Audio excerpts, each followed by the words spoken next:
All right, welcome to Nontraditional Paths to Game Dev Career. My name is Sarah Lauser. I'm an information science PhD student and adjunct lecturer at UAlbany. I specialize in government communication and civil service. And in recent years, I've taught students about everything from databases to esports. Excuse me, if the panelists are going to be rowdy, I might have to enforce some discipline up here. This panel brings together some people in game dev tangential careers and game dev careers that had non-traditional paths to get there, because there's obviously one way to do game dev where you go to school, you get a degree in game dev, you go to work for one of the AAA companies in game dev, and you're helping to make the latest, greatest multi-million-dollar game. But there's a lot of other opportunities out there, and we just wanted to highlight some of those. So I have 4 lovely panelists here, and we're going to start, but first of all, by me letting the audience know there's a big QR code and instructions on the screen if you would like to send in a question for the panel. I have my thing up here to receive those. We'll open it up for microphone Q&A later. I have a couple starter questions for them, though. So firstly, though, can each of you briefly share your background and maybe what piqued your interest in gaming and game development? You're starting with me? Oh, sure. Awesome. Hi, I'm Amanda Stevens. I'm a diversity, equity, and inclusion professional in gaming and geek spaces. Basically, I tell people to not be racist and transphobic and homophobic for a living. I started off as a lifelong gamer who went to school for journalism, sidetracked into doing safe space coordination at UAlbany, which is where I got all of my DEI background, and then turned that into esports journalism and gaming consulting because I wanted the spaces that I spent time in to suck less. Okay, I'm Abigail Mathews.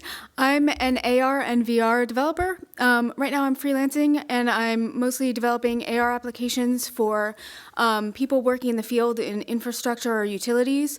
Prior to that, I was working at a company, a VC-backed startup, doing VR training simulations.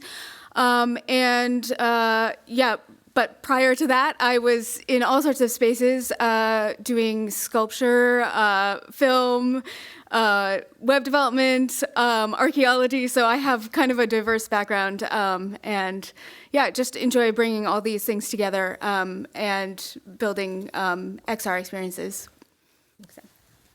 Hi, I'm Darian. So I'm an associate recruiter with the Rocket Science Group. We're a co-dev shop, just kind of based up in Half Moon temporarily right now. I do all of our US recruiting, quite a bit of our UK recruiting too. Before that, I was with the RPI Game Hub, the Center of Excellence in Digital Game Development, kind of their admin coordinator there. But before that, I've only been in New York for about 2.5 years. My background is, I'm trained as a historian. I was working on a PhD kind of focusing on anti-state resistance movements and identity formation, specifically in relation to religious groups in the modern Middle East and the early modern Korea and Japan. So a bit of a divergence from what I'm doing now. Just a little bit. Hi, everyone. My name is Catherine Dumas, and where do I start? So I have a master's in information science and a PhD in information science, both from UAlbany. As a graduate student, I worked in a human-computer interaction lab, and I did UX and usability with more interface and search and that sort of thing. My dissertation has nothing to do with what I'm doing now, thank God. And so when I graduated, I got a job teaching in Boston at Simmons University, and I started working with UX and XR technologies. I made a lot of connections with people from MIT, the Media Lab, and they actually have a reality hack every January, and it's pretty amazing. If you want to know more about it, talk to me. But I got with those people, and I was a mentor, and I did during the hack, and it was hacking with all different types of XR, so AR, VR. And then I moved back here, brought my lab with me, and I currently create serious games, and I use with Unity and Meta Quest 3 headsets. Awesome. Thank you so much for introducing yourselves, panelists. I would love to know, out of the sometimes very varied skills that you've gained throughout your learning and career so far, what skills do you think have been most useful to you in your career so far, and how did you learn them? Cool. My favorite skill is actually language-based. I do a lot of research on inclusivity through language, so like word choices that we use specifically to make sure that our spaces seem more inclusive.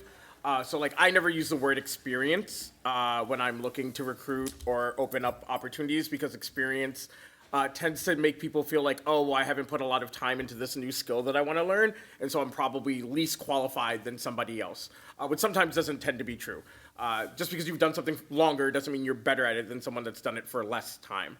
And the way that I apply that both is in what I'm doing right now, speaking, right? I talk about DEI stuff, which can be very heavy and up here, and not everybody's up here. A lot of people tend to be around here, so bringing the language down in a way that other people can use, or in the way that like I help develop the way that character creation screens are done. Like in the most recent Saints Row, I worked on that project. So just doing a lot of study. My original college career was in etymology. So that's how I sidebarred from etymology to journalism to DEI. Wow, amazing. I guess I have a somewhat more mundane skill. I'm weird. Which is, I think, and this is a skill that both I brought into game development and also gained from game development, which is like just basically project management, and managing scope, managing, complex projects, and just really an appreciation for complex projects. So I think that is something that's been extremely helpful. I think it's something you could take kind of in any direction, and it would be incredibly helpful. The other thing that I think has really been useful is just getting to know myself better, which sounds like extremely silly, but like understanding what my capacity is in terms of like my financial resources, my emotional resources, physical, needs and all these things, and being able to kind of shape my career in a way that is sustainable from that. So it sounds kind of like very soft skilly, but it's actually been incredibly helpful. No, Abigail, I actually completely agree with that. I think, what I was going to say is like, for me, it's been learning how to talk to people. And I think it's the same thing because like or similar at least in that like, I'm an introvert at heart. But over the years, I've been kind of forced to, be in front of classrooms of like 50 students and, figuring out like how to get comfortable with that. And especially with my research, so much of it is about like, so much of it was about like putting myself into the shoes of people in, quite literally like different realms, right? Like different geographical areas, socioeconomic and sociocultural areas, and just time periods as well. And so like trying to figure out like, all right, what is it like to anticipate, what this person was doing or what this person was thinking, how they were justifying what they're doing. I think it's been a lot easier to kind of figure out like how to talk to people, even when I don't have anything in common with them, right? Like I don't know anything about Formula One racing, but if you want to talk about that, let's do it. And I'll figure out a way to kind of like keep that conversation going. Okay, so could you repeat the question? Sorry. I know you sent them to us, but. The question was about what skills do you think have served you the best so far in your career, and how did you learn them? Okay, yeah. So what skills? Definitely technology. Being able to learn technology is really easy, and loving that and not being afraid. So that's a skill that I have developed over the years. When I first started creating my serious games, I used Mozilla Hubs. I don't know if anyone's familiar with that, but it's a social VR platform. And they had an editor called Spoke, and you can create environments in it. And it was cool, it was kind of really easy to do. And I did a lot of my testing with that. But then, I think it was in March, Mozilla is not supporting it anymore. So, and also I wanted to have my own, build my own stuff and have it, to give to other people, and that's part of my project. So that also networking is major, and I think we're going to talk about that later, so I won't go too into that. But I did create a lot of connections with people in the XR development domain through MIT, and they're from all over the world. So that's really cool. Making connections is a really good skill, and it is a soft skill that is pretty necessary. Well, you're just doing my transitions for me. It's really nice, actually. Yeah, my next question on my list actually was about networking, and I'm glad that you mentioned it. I do see some questions from the audience, and I'm going to work those in as we go. But my next question was basically that networking, as you just mentioned, is an important skill regardless of your career. So I was wondering whether you have any strategies that you find effective at building connections in the game dev community. Of course, attending 1UpState is one of the great ways to network and build connections in community. Plug. But Tell your friends. if you have any other strategies that have been effective for you in doing that. I tell really bad dad jokes. If you were at my panel this morning or last year, I like telling really bad jokes. One, it breaks barriers pretty easily because either people are going to groan or they're going to laugh. Either way, you have made them have a response to you. I was telling in my earlier panel about how I've adopted Zoomer brain rot language, unironically, because I work with a lot of use right now as like a trans mentor. And so my big suggestion to you is one of two things. One, business cards aren't as antiquated as you think they are. My field of diversity, equity, and inclusion consultant is almost entirely word of mouth based. Like, sure, I upkeep my LinkedIn and I'm on all of these different like listservs and whatnot, but more times than not, it is somebody got my business card at a thing and then heard a friend talk about how they need to find a DEI consultant, and then that person goes, oh, hey, I spoke to this Amanda person once. Let me see if I can find their business card. And then I get emails from Netflix about working for Netflix Gaming. So like business cards, not incredibly antiquated, and then learn basic social skills. This may sound somewhat insulting or rudimentary, but the number of times that I've met with people that want to network with me that like don't know how to like look me in the eye when they're talking, or don't know how to like not speak without mumbling and speak like with voice, it becomes very hard to connect with that person and then remember them after the conversation. Yeah. So like, I'm not saying like dress super fancy all the time or whatever, but like make eye contact, you know, try to make yourself personable, try to connect with that person. Don't just like beat them down with the language that you want to tell them, because that's not a way that you have a natural conversation, the way that like me and Sarah talk when we go to the diner. Just like treat it like that. These are people that you want to build a connection with, not resource machines. Yeah. Even if you're not comfortable with eye contact, it can be like you have to almost perform sometimes in a different character to just break through a little bit and say, hey, I'm trying to make a connection with you. And then once you're more comfortable, say maybe, hey, the eye contact thing, not so much for me. But Yeah. My students are late for my talk. So they're all getting Fs, right? Oh, yeah. All right, cool. go ahead and Yeah, I don't know that I have a huge amount to contribute to networking beyond, you know, kind of what Amanda has covered. But, you know, I do think there are quite a few resources in addition to 1UpState around the area that, you know, if you can connect with people who are at Tech Valley Game Space, like lots of other, there are lots of other studios, you know, making those connections, even if it feels a little uncomfortable, can be really valuable. And just having that community of support, especially if you are coming from, you know, another field and you're trying to transition into game dev, you know, you're going to need to have those connections much more than someone coming out of a game dev program might need. So I want to build on, Amanda, you said resource machines, and I think that's a really good point. One thing that I think is, I think people misunderstand networking, and this is, I've seen this in college students, I've seen this in you know, career professionals. They think that there's this tendency to think that networking is kind of like instant gratification, right? Like, hi, I'm Darian. I'm a senior at RPI. I specialize in 3D animation, primarily in Unreal. I'm looking for a job, right? It's a much slower burn. And like a good example, I think, is, you know, I met Sarah at Wolfjaw's Wolf Jam last year at their hackathon. And we talked about her research.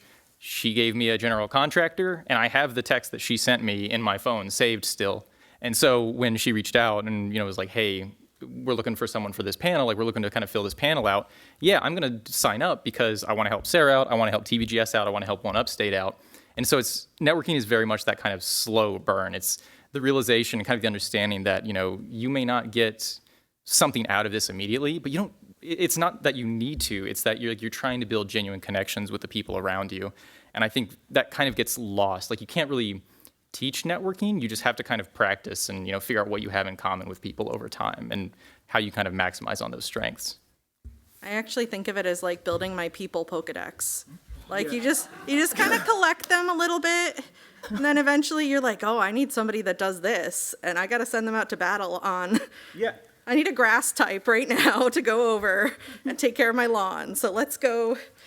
And to that slow burn point, follow up with people even if they didn't follow up with you. Yep. I am sometimes really bad at this, but like that's why I'm a big fan of getting people's like, now I say instead of like, oh, I want your phone number, I get people's Discords. Yeah. Because like Discord is like, most people have it now thanks to the pandemic.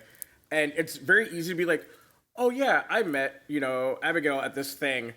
And I want to talk to them about maybe collaborating, but first let me just pop in and be like, hey, it's been a minute since the last time we did 1UpState. What's good? How's it going?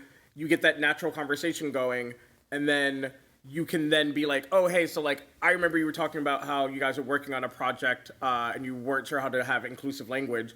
I would love to be involved in that. Like, what would be the next steps, right? It doesn't always have to be like, send an email, Abigail, I blah, blah, blah, blah, blah, blah, blah. Like, is a person, remember you were talking to another human being, and like that takes time and isn't just going to be this like immediate like, oh, I networked with this person and now we are a thing. Yeah. Thanks for stealing what I was going to say. No, that's okay. No, but it's totally true. Like, just wait, email the people that you meet at events like this. And also, I feel like LinkedIn is really useful as well. Like, of all the people that I meet, I know I can just send them a message and they'll be there. For example, I'm trying to incorporate generative AI into my game right now. And I thought of a developer friend that does that, right? So I messaged him, and he's meeting with me and my students next week. So yeah, so I think LinkedIn is still, business cards are good too. And if you do have business cards and you meet with somebody, write down something that you talked about, because if you have a bunch of business cards, you might forget like what it is you talked about too. So Awesome. Actually, I think that as we're looking at these different events and different ways that people get involved, we tend to focus a lot when we're thinking about game dev on working for a specific studio or working on a specific game. So I would like to know more about what alternative career paths within game dev do you think might be overlooked, like mobile game, VR, educational games, obviously serious games, diversity, inclusion. And do you think that working in an alternative area or with a smaller studio influences your creative freedom, the type of projects you're able to pursue? Hi. Do we want to start at the other end? Yeah, I was going to That way you can't steal. yeah, so fortunately, since I'm in academia, I can work on whatever I want, and that's one of the main reasons that I do work in academia as opposed to industry. So that gives me the freedom to do that, and yeah. Yeah, I mean, I feel like I actually have more creative freedom in what I'm doing than when I was in academia. But one thing I've seriously, different fields. Yeah, Different fields, for sure. One thing I've noticed, because I do a lot of hiring in Cardiff, and there's a really large like surgical simulation area there, and I think in terms of like overlooked kind of sides of game development, you don't think of like a surgical simulation that's going to be sold to a hospital as a a game, but it is, right? And so. And Abigail, I'll defer to you because you have more experience with this than I do, but like that is a skill set that we find ourselves needing, when we're looking to hire for like a VR game where you're just like throwing bananas at a monkey or something, or like, punching fish into the air, right? Yeah, I did. An old student I used to work with at RPI. But yeah, I think it's definitely something that's kind of overlooked and kind of stigmatized in a way, not rightly, but like there is this perception, amongst like certain like AAA and then like mobile or VR or, insert Mobile other is, things. Often stigmatized. Yeah, I think there's kind of two parts to this. So there's, is there and like a niche within game dev, like that whole ecosystem that you're maybe could get into that is not obvious, right? Of course, my alarm is going off. Excuse me. So, you know, maybe that's something like DEI. Maybe that's, you know, something like, you know, if you're doing like game analytics or something like that and monetization strategy, you know, that's not like kind of the sexy thing that people necessarily think of when they're thinking of a game development career. But, you know, these are sometimes easier to get into, especially if you have a non-traditional background. You know, so, and then there's kind of like game adjacent types of opportunities. So that is like, hey, I'm working on, you know, surgical simulations or VR training simulations, or, you know, right now I'm doing AR applications for infrastructure and utilities, and that is not, you know, strictly game dev, obviously, but it uses a lot of those skills. And so I think both of those are worth considering. I'm going to put on my other hat as somebody who works in esports. One of the things that I tend to try to remind people a lot, especially because like the general thought for both like game dev and esports is like, oh, I want to do game dev, where I'm going to go to RPI and get a game development degree, and then I'm going to do game dev because I love gaming, and the only way you work in games is by making games. And in the same vein for like esports, it's like, oh, I can either be an analyst, a coach, or a player. There's like nothing else in between. Taxes still have to be filed, and documents still have to be written, and there's a whole lot of other things involved in gaming and in esports that have nothing to do with playing the game or making the game. And so like a thing that I usually tell like a lot of high schoolers when I do things like this is like, just because you're like super passionate about esports, but you're like hard stuck bronze in Valorant, doesn't mean that like you can't be involved in esports. There's a lot of ways that you can take your passion, and like, to be honest, a lot of these orgs are going to want to hire like somebody who actually plays Valorant and follows the scene to be their accountant if they're good at it, than like a dry accountant that doesn't understand the like agility needed to like work with people in esports. So like my thing is like, if you're interested in gaming, game dev and making games is like not the only way that you can get involved in some of these companies. And also, getting involved and then sidestepping into other roles is way easier sometimes than trying to get in for that specific role, i.e. what I do. Yeah, I think one can I just bounce off of that? One thing that I just warn, maybe like put out, I think that's generally true, but you know, if you need to sort of think about yourself and like say, would it still be satisfying? Would I still feel like I was fulfilling this goal of working in game dev if I'm doing something that's sort of tangential, or will I feel like more frustrated? And will it still be fulfilling if I'm doing this role that's not really my goal role with the hope of making a sideways transition into something that's more what I wanted to do, but then finding that I'm sort of stuck in this role, you know, like you say, oh, I'm going to do game analytics and I hope I'm going to be a game designer sometime. But like the path to doing that is not, like, it's not very clear. Yeah. And so just caution, right? Yeah, I also think of game dev broadly as like working in the games field. And so I always just like to remind people, for like clarity's sake, that like there's more to do inside the game dev like ecosystem than just straight up hard code monkeying. Yeah, for sure.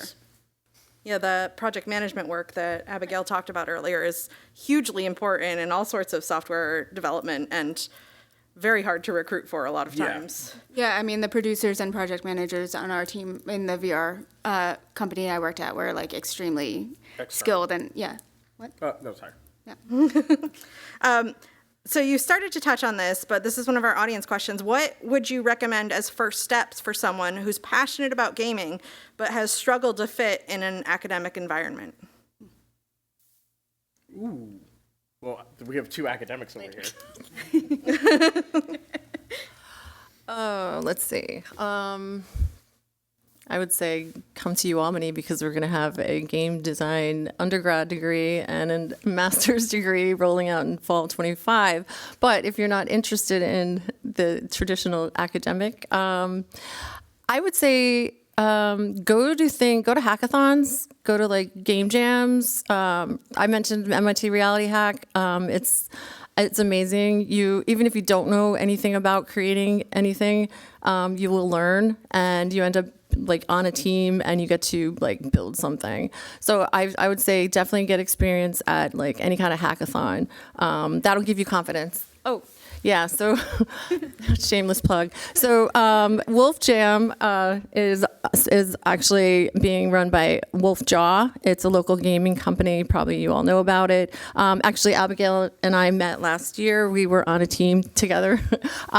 We're having it at UAlbany this year, and it's going to be November 15th through 17th at the big eTech building. It's a brand new building, and it's going to be amazing. They're flying in like major gamers from like California, and yeah, you don't have to be on a team, but you can. You can just come as a spectator. There's going to be speaking. Wolfjaw is putting a lot of money into it, so there's going to be a lot of really good food all 3 days. So yeah, this is a great way to get into something like this. And I think it's gives you that like baby step of, hey, I'm really interested in learning more about like narrative in games, or I'm really interested in learning more about how do I use RenPy, or how do I use this one other software? And you can kind of almost just shadow somebody that's working on it and help them out a little bit. And it's a very collaborative atmosphere that's all about getting people into game dev, game design. Yeah, and it's free, so you just have to register through Eventbrite. And I'll build on that. I definitely agree. Like, get involved in the community. This is first of all, the games industry in general is a small community, but especially in the capital region and kind of like just even upstate New York more broadly, you'll find someone who knows someone. You'll start to see the same people. Like again, I met Sarah at Wolf Jam last year, and so if you can't find someone who like does something that you want to know, ask them, and they'll probably know someone else. I think tangential to that, also work on kind of like figuring out, I think this is the self-reflection, element of things earlier, right? Like figure out who you are, like what you want to do. And then, how are you going to present yourself, right? Like LinkedIn, I hate LinkedIn. I'm a recruiter and I hate LinkedIn. But I think, are you going to have a personal website? Do you have a portfolio? Are you going to try to you do need a LinkedIn to kind of like clean things up and, like present yourself properly. And honestly, the about section of a website or of a LinkedIn or something like that, that's, I think, the key thing, because you need to figure out what's going to make you stand out, right? I talk to a lot of people who are like, I like making interesting games in Unity. Cool, so does everyone else. Like, what is interesting to you? What makes you think like Unity is the right platform for you? And you have to package yourself properly. And social media, unfortunately, isn't LinkedIn is social media, but it's not the best way to do anymore, right? Like, you can't rely on Twitter to kind of like get your voice out there more as consistently. And so I think a personal website and LinkedIn and portfolio, that's the way to go now, honestly. Yeah, I'll make a suggestion that I think it's useful kind of for anyone who is interested in getting into games and maybe doesn't have, the typical game dev degree background, let's say, but also for someone who's not going to feel comfortable in, an undergraduate setting and doesn't want to pursue that, is if you can find sort of a new trend or something like that in game dev. Unfortunately, I'm a programmer, so I have like the programmer hat on. But if you look at, say, virtual reality, it was easier to get in to game dev via virtual reality because, when I got in, let's say almost 10 years ago, eight or 9 years ago, there were not that many VR developers, and there was like a surge in interest in hiring VR developers. So if you can find these moments where, something has changed or something is changing and sort of latch on in some way, develop a specialization in something that's new or changing. That can be a good way into something. I'm going to answer this directly from you don't feel, I believe the language was that you don't feel like you excel in academic settings. A thing that schools aren't very good at teaching you about is that a lot of schools have disability services. Part of disability services is for learning disabilities. Learning disabilities are reported and under tested for. They just assume that you're a bad student or you're just not trying hard enough. So the thing that I fortunately was able to do at SUNY Albany was I went to the disability services. I was able to take some tests to make sure, to see if I did have any learning disabilities. And then once I had that validity, that office worked very hard with my professors to like make sure that I was accommodated, right? We need to not only use the tools that we already know are presented, but look for the tools that we don't know we need. It is the, we don't know what we don't know. Figuring out, and this comes to an extent, the self-reflection, you probably might not be great in an academic setting. And that's maybe true, and that might be fine for you, and you might want to do alternative steps. It is also true that you went through a public school system that didn't treat you as an individualized student to meet you at your needs. So find out what you think your deficiencies are in those settings, and then see what the resources that you can garner to help you in those settings. Maybe it's, I don't learn the same way, so I need to work with the professor during office hours or the TA during office hours. Like, do not discount yourself in academic settings until you have tried to exhaust resources. I grew up with a learning disability and have had to work very diligently because otherwise I was just going to continuously get discounted as a special needs student. When all I needed was just like teachers to talk a little bit slower and give me more written assignments. So like, I will always advocate that you are not as bad at schooling as you think you are. Yeah, can I just jump in there? Also, find teachers that care. They're out there. I mentor students all the time. I have a couple students here, and I remember Mike came up to me. He transferred in, and he's like, "Will you advise me?"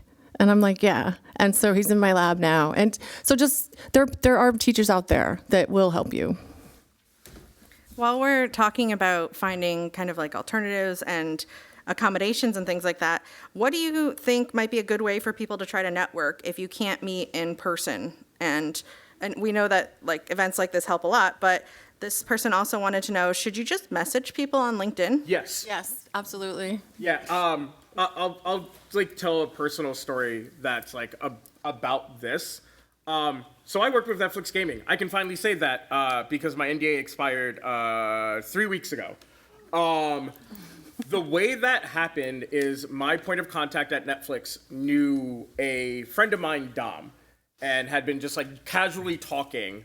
And even though she wasn't sure if I was going to be the right fit, she was like, all right, what's the best way to talk to Amanda? And Dom was like, email her. And I got an email from her personal email, but with Netflix heading in it. Was very confused because I was like, am I being pranked? This is a personal email with like very limited Netflix like logoing and stuff in the email.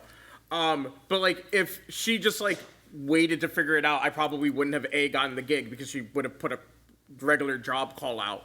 But like it is, I cannot overstate how many opportunities I've gotten in life because one, I'm an extrovert, and two, because I'm just like, yo, that guy is the head of esports at ESPN. Yo, Darian, you wanna hire me? You wanna let me do some stuff? Like literally did that to him at Worlds 2016. I just like walked up to the head of esports at ESPN and just went like, hey, I would love to do interviews for you guys. Like it's scary, and to your point, that's also in person. But I've messaged a ton of people on LinkedIn. I've tweeted at people and then been like, hey, is it cool if I DM you about something, or is there a better way to contact you? You gotta do it. Unfortunately, introverts, you gotta be occasionally extroverted. I will also say from a LinkedIn standpoint, as somebody who's gotten those cold call like LinkedIn messages, if you are a person on the other side of that message, it asks you, oh, do you want to include a message for this person you're trying to include a message, be a person, because then I actually am more willing to engage with you. If you come across as robot, I am going, not another one of those. Yeah. But you can have a personality. That's cool. As someone who sends those messages, I agree. I try to like personalize all of my messages, but what I've noticed is as soon as I got the job as a recruiter, I started getting random people, connecting with me on LinkedIn, but they wouldn't put a message. They just wanted to connect, and I deny all of that. It's like, I don't want to be friends. Like, I'm not going to be friends with just some random person if they're going to start a conversation. I actually had a student from a university in Georgia who reached out, within the last month. And because I went to FSU, he was like, I know you might have something against me, but would you be interested in talking? And I was like, you made me laugh. Let's talk for hours. You know, like that's what I want. Like, again, it goes back to kind of the LinkedIn messaging. What makes you stand out? Why are you connecting with someone? Why are you interested? And start the conversation. Just be personable, really. Yeah, I think when you reach out to people and you do use a message, of course, personalize it, it makes that person feel good. You know, they're like, this person is reaching out to me because they might need some help. You know, I always answer people who reach out to me on LinkedIn for that, because I know, you know, it took them, you know, it took some confidence for them to actually reach out to somebody they didn't know. So, Yeah, I'm an introvert who does better in person than online, so I can't quite relate to the desire to do everything via LinkedIn, but I guess my perspective is just to kind of lean into whatever is comfortable. And, you know, if LinkedIn feels like the best way to go forward, like make that your main thing and just dedicate some time to it and say, like, this might be uncomfortable at the beginning, but the more I do it, the more comfortable it will become. So yeah, just use whatever tool you have that works for you. Yeah. I think another really important thing, especially if you're like, I'm not going to get out to events, I'm only going to do like online promotion online. Make sure your online self is like you. I have helped a lot of friends with this. I've gone to like look at friends' portfolio websites and been like, this is really boring. And you are not this like boring person. Like you can see here, my business card. For the fellow panelists who can see it, it's very magical girl coded because that's my aesthetic and that's gonna stand out and you're probably gonna remember it. My website is all in the usual colors that you see me wearing. So it's like in a lot of pinks, a lot of blues. It's so that like you get a feel for me before you meet me, right? As you know, as one of my fellow panelists said about like making sure like the about me, like try to be fun with it. Mine, even though I don't really work in esports, talked about the fact that I saw Moment 37, this like, you've probably seen a clip of it from fighting games, made me want to play more fighting games, right? Is it important for hiring me as a DEI consultant? No, but it like shows that I like know my stuff, that like I'm not just like, oh, I work in fighting games. It's like, oh no, I saw this thing that was a touchstone for a lot of people in my generation for fighting games. So like I'm someone who knows the culture, right? If you're going to be this person that like is kind of a little bit too timid to like go to in-person events, like you need your digital self to reflect you in some way. And you can still do that even on like a stuffier social media site like LinkedIn. Yeah, and like lean into like Discords, or, you know, TVGS does have a pretty active Discord, and, you know, like use those resources that feel good to you. That is a lot of awesome advice for people about finding what works for them. Mm-hmm. And we talked a little bit earlier about people finding a role that fits them as well. So I have two questions here from the audience that are a little bit similar that I'm going to kind of smash together. One person said, basically, if you've built a career in a different industry, how can you get a role in game dev without having to start from square one? Or do you just need to get your foot in the door somehow? But kind of related, because sidestepping can be a little bit difficult, how can you sidestep into a different career or role in the games field if you feel like you're kind of pigeonholed into one right now? I'm pretty good at answering the first question and not so good at answering the second question, because I've kind of stayed in my lane in every industry I've been in, of writer or front end customer service. So in the going and building a reputation in one industry and then moving to another, one, you already have all of these like accolades and everything that like kind of show that like you know your stuff, right? So that isn't usually the worry. Sometimes the worry is like, what do you know about XYZ? So if you like did DEI in the corporate sector, like corporate business sector, well, are you even able to like meet the agile needs of like gaming or esports? And so you just have to be very good as a self-advocate to like be like, whether it's in your cover letter, your bio, your website, whatever it is, show that like this new industry is something that you know a lot about and are passionate about, so that when you do get that interview opportunity, you can be like, oh, hey, I know that like I worked in this stuffy business corporate sector, but like I do know a ton about gaming and the needs that I have to match for the new industry that I'm going to be in. Unfortunately, because you won't have the track record. You won't be able to be like, oh, I worked 10 years for ExxonMobil and also like 11 years for Riot Games. Like that probably didn't happen. So like you got to have that ability to explain why you already understand the needs at Riot Games.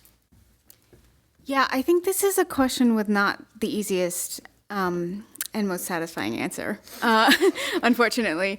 As I mentioned earlier, I do think that kind of finding a niche that, especially something that's growing, can be really, that's probably the easiest way in, especially if it's something that's related to what you are already doing. So for me, of course, like it was a little bit easier because I was already a web developer. And then I said, I'm going to start doing VR. And this is going to be, something that kind of takes me on a tangent. So if you can find something like that, and, some aspects would be much harder to do this, I think, with some pivots. So, I think it's a little easier for programmers. But if you can find that niche that feels like it would be satisfying to you, because you will probably be sort of stuck in whatever that is that you pick for, longer than you'd like, unless that's, that's like actually the ideal role. So I don't know, something that you can endure, basically, because you're going to be underpaid, unfortunately, probably, vis-a-vis like what you're used to. Games probably pay like less than an equivalent role elsewhere. Mm-hmm. There's an oversupply of people who want to come into the industry, so there's like a lot of competition. And then, you get treated worse potentially because, companies know they can replace you, and you get paid worse. So there's like a lot of things you have to endure. I'm really selling this. There's a lot of things you're going to potentially have to just like, and this is the self-knowledge thing, do you really want to do that? Or are you happy enough in your current job? Is it something where you could consider working on games on the side? And that's like your creative outlet, and probably that won't work if you're like a web developer for like 8 to 10 hours a day, and then you're going to like do 4 hours of game dev on top of that. Like that's so much sitting and staring at a screen, you will go mad. But like if your job is something different, like you're a teacher or something like that, and your social needs maybe are being met in that way, and then like you can spend a few hours like quietly alone, like those are different combinations that maybe I would explore before I said I'm going to pivot into this job that's like going to actually make me miserable, and I'm going to be underpaid, and I'm like not going to be able to meet my needs. So yeah, just like be careful. Be careful with yourself. Yeah. Before I give Darian a chance to rebut. Yeah. No, you're not going to rebut. Okay. No. Well, I mean, please recruiter. rebut. Please. Before I give Darian a chance for that, I'm going to give you a chance. I want to know what Dr. Dumas thinks, and then I'm going to come back to you because I have a like follow-on that's more geared towards you as well. Well, I think there's a lot of resources online for you to check out. Like, so if you think you're interested in being a developer, Unity, there's tons of tutorials. Look at the different roles that teams that build games do, like storytelling, any of the creative stuff. So I think there's a lot of resources out online that are free too, that you can check out before, just to see what role that you would be interested in. I don't know. Hope that helps. I'm all about education. Thank you so much. I agree. There's tons of great resources out there, and a lot of them are free.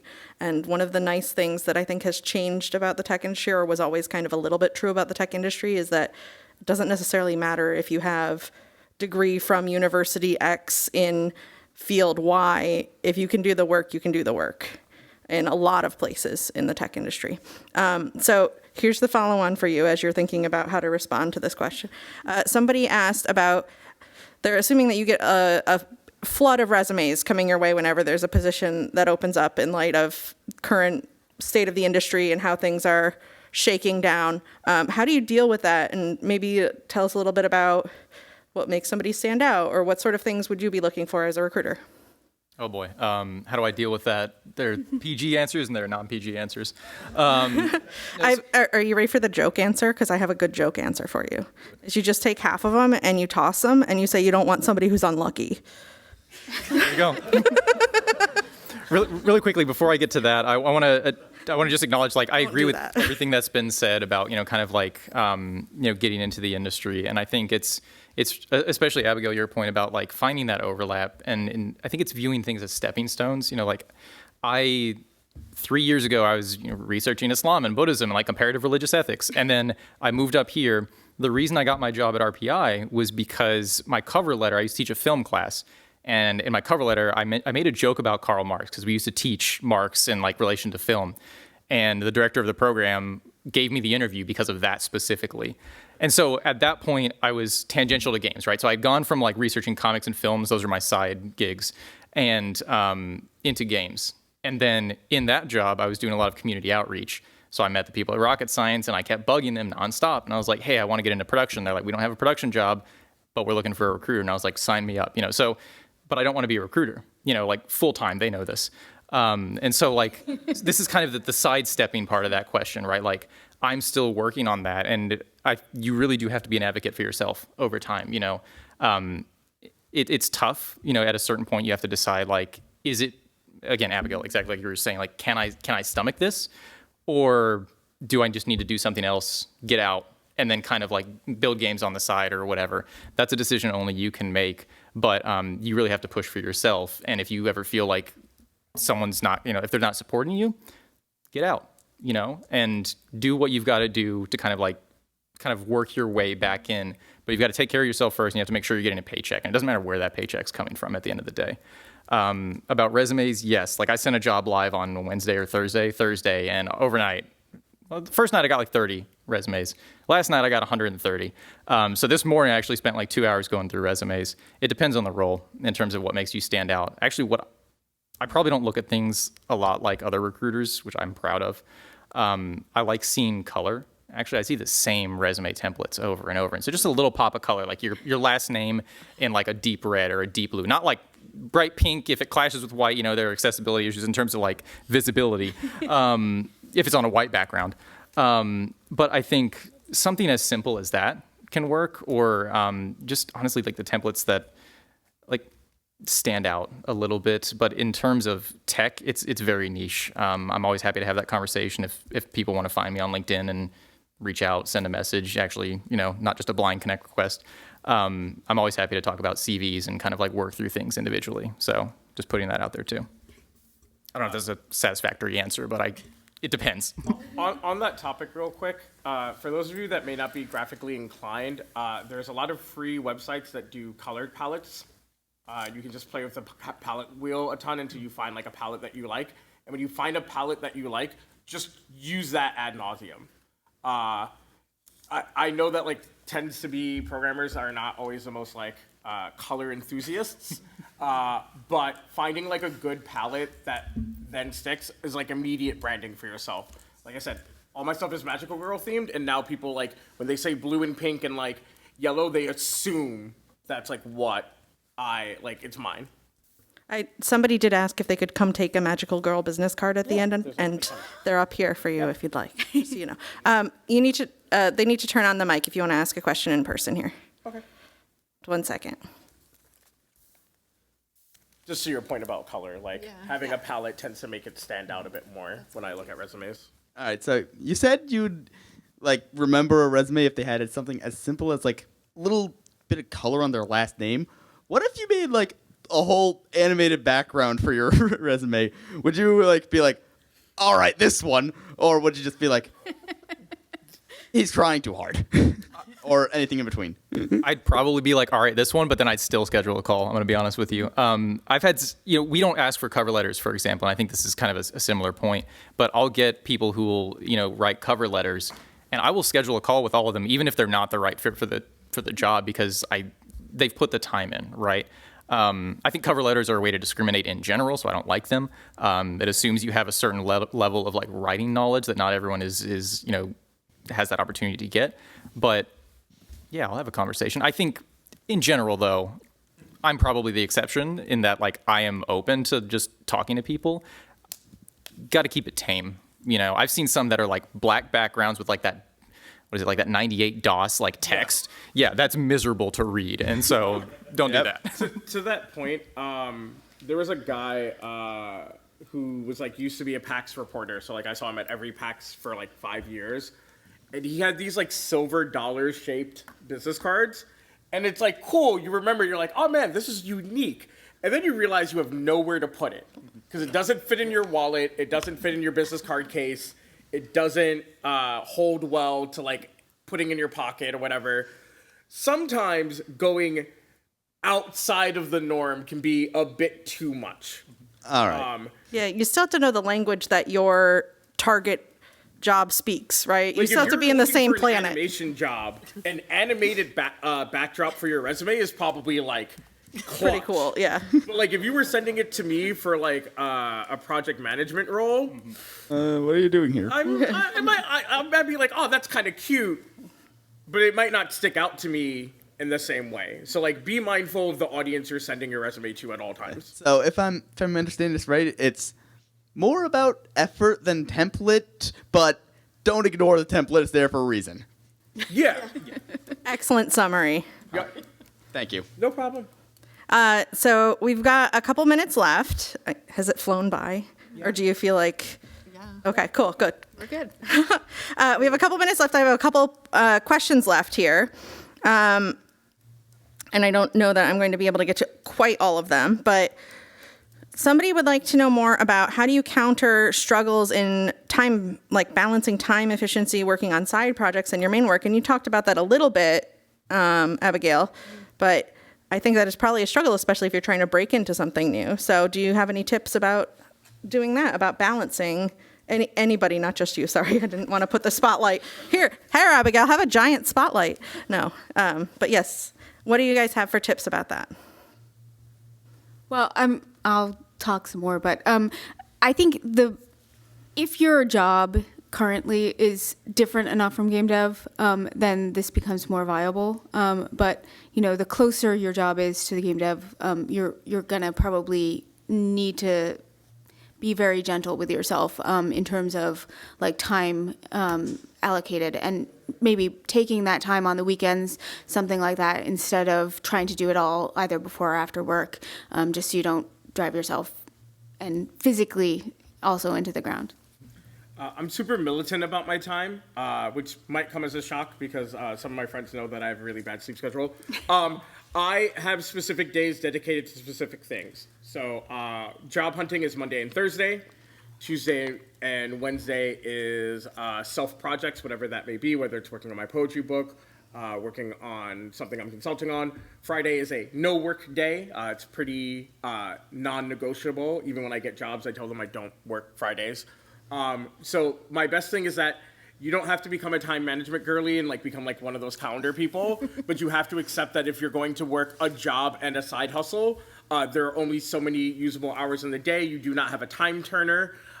So you have to figure out exactly what you think that thing is going to take of your time and be clear that like if you work a 9 to 5, then Tuesday, Thursday, 6 to 8 is when you're going to work on your side hustle. Because otherwise you're going to develop really bad work-life balance of, well, I'm not working on work, but I'm working on my side hustle, so it's like free time, right? No, it's not free time. You're still working. Yeah, so I'm a calendar girly. It's got to be on my calendar, but I do block out time for myself in the morning to do my workout. And so I have to do that because my department has access to my calendar and they will schedule things. So I block out time for that, but I block out time for my lab. I block out time for pretty much everything I need, and that's how I manage my time. Yep, I agree with everything here. Time box it in particular, like figure out what is the max amount of time you can spend on something. You know, whether it's X days a week, whether it's every night. Like again, you have to decide what's right for you, for sure. Well, we need to wrap up. So I have a fun question to end with here. Mm-hmm. And it is, we want to know, we the audience and me, Are you gamers? Have you played for a while, or is it more recent? Did you feel that you were outside the conversation before you kind of played more? Or you could talk about your biggest inspiration for going into some sort of a development thing. But I'm going to answer this one too, because I am really stoked that they're making a documentary about Sierra online and the Williamses. And Roberta Williams was like a huge influence in my transition into computers at all, really. As like a woman in this space, she was an icon for me. So that is my answer. I've been playing like King's Quest and the games that don't require hand-eye coordination for a long time. As soon as you need hand-eye coordination from me, sorry guys, I'm out. But The hyper quick answer is I've always been a big gamer. I play a lot of video games. I play them competitively. I play them casually. I play Magic competitively and casually. I will say working in esports made me hate esports titles a lot more. Which is great because it cured my League of Legends addiction, which just got replaced with my Final Fantasy 14 addiction. So like, is it any better? Probably not, maybe, who knows? Big into gaming, working in gaming has affected some of my relationships with games because it becomes all encompassing. Yeah, there is another danger that, since I'm picking out all the dangers, as soon as you start working in games, and especially if you're doing like your side project in games, guess what? You do not want to sit down and play a game at the end of that. But yeah, I've always played games. I didn't really think about a career in game development until I got interested in AR and VR, and then I was like, oh, this is a thing that I now can sort of do now that I've learned to use Unity and all that. So anyway, that's me. Go ahead. Sorry. Yeah, always been a gamer. Actually, I'd never finished games when I was in grad school because I just like never had time, and so I'm working through my backlog now. And it's wild to me being on the other side because like I was here I was at Rocket Science for 3 months, and I found out like our VP of engineering, he's like a robot basically. He basically built Titanfall 2 just like himself. And so I'm in calls with this dude, pretty regularly, and it's mind blowing. And so that inspires me to go home and just play Titanfall 2 or like, play these other games that they've worked on. So actually, I was a gamer when I was younger. I'm a lot older than probably a lot of people here. So, so like Atari, if everyone remembers that. So my mom always had us with some gaming equipment. I fell off for a while, and then I got into VR games. So those are the games that I would be playing and build. well, thank you so much, guys. I did not get to one question about building a portfolio, but feel free to talk to our panelists about that. And thank you so much for being an awesome audience. And thank you to our panel.